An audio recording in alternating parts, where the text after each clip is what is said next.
Welcome to Guide Guru. We hope this video helps. You begin by locking in posture and hand placement because speed depends on stability. Sit so elbows are about 90 degrees and your wrists float, not bent. Once done, set fingers on the home row, ASD and JKL, and rest your thumbs lightly on the spacebar. Make sure to start a 10-minute focus session now to establish a WPM baseline. Use short breaks of 1 minute.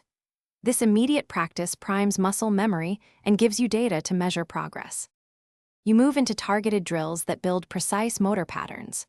Start with 1-minute blocks on vowel and consonant groups, repeating each block 3 times to reinforce movement. Then focus on accuracy.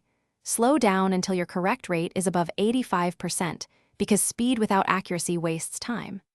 Once done, practice common word lists and punctuation in mixed sentences so your fingers learn real typing context. Make sure to alternate drill types daily. You finalize by consolidating gains with full speed tests and consistent logging.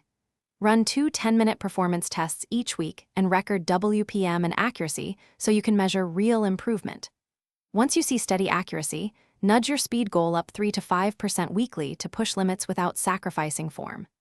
If your rhythm breaks or errors spike, slow down, reduce speed about 20%, and rebuild accuracy before accelerating. This troubleshooting reset protects progress and keeps your typing efficient.